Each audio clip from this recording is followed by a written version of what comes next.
a detainee on hunger strike at Guantánamo Bay, has accused officials of a sudden change in practice that could result in him starving to death.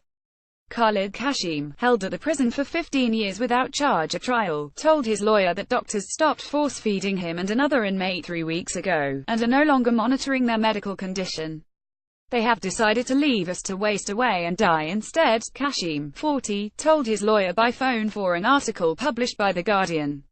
I am in so much pain every minute that I know it can't go on much longer.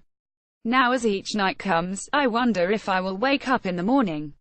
When will my organs fail? When will my heart stop? I am slowly slipping away and no one notices.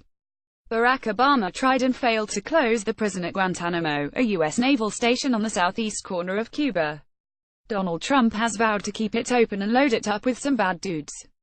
Of the 41 men still held there, 26 are dubbed forever prisoners, never to be released. At least 4 have been on hunger strike since 2013, claiming it as the sole peaceful protest open to them. Shelby Sullivan-Bennis, a lawyer at the human rights group Reprieve, which represents 8 detainees, said it's the only control they have over their own lives. Khalid has used the word dignity to reference to why he hunger strikes. Strikers who suffer chronic weight loss are typically force-fed twice a day by being strapped into a restraint chair and having a supplement poured through their noses via a very thin tube. Kashim and another inmate, Ahmed Rabbani, have gone without food since the 20th of September, according to Reprieve and other sources. Sullivan-Bennis said in calls with 3 or 4 of our clients, we learned the new senior medical officer said this policy would no longer continue and any harm to inmates was their own choice. The Pentagon insists that an 11-year-old military policy allowing the involuntary feeding of detainees remains in place, although a spokesman did confirm some shift in approach, indicating a change in the medical conditions that require force-feeding. Major Ben Sacrison, a spokesman, said there has not been a change in policy. Existing policy is just being reinforced with our personnel.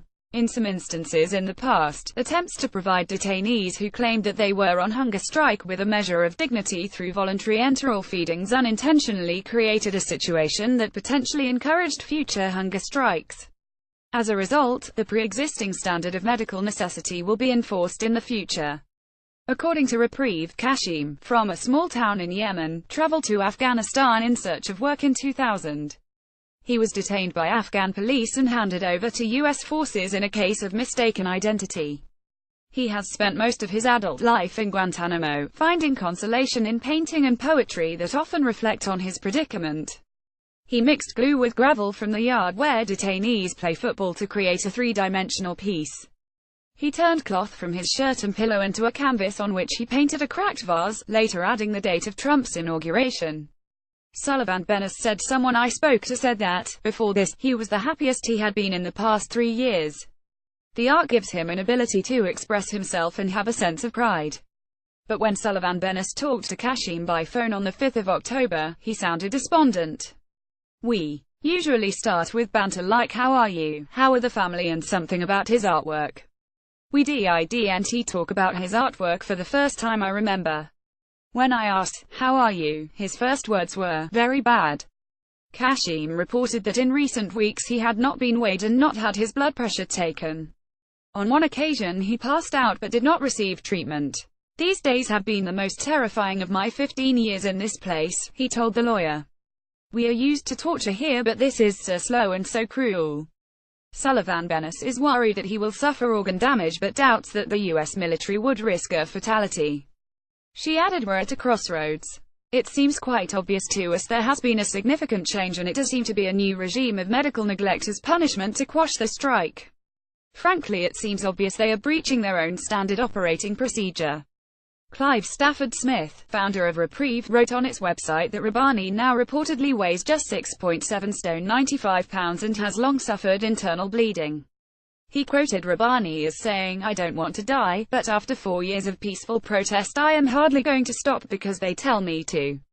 I will definitely stop when President Trump frees the prisoners who have been cleared, and allows everyone else a fair trial. Human rights lawyers have long condemned force-feeding as a form of torture, but they also oppose the way it is being suspended while their clients remain in legal limbo. Jeremy Varon, an organizer with a campaign group Witness Against Torture, said for years the military has been trying to find ways of discouraging people from participating in hunger strikes. Of course this is condemnable. They shouldn't be there in the first place. Everything that follows is on the side of morally reprehensible.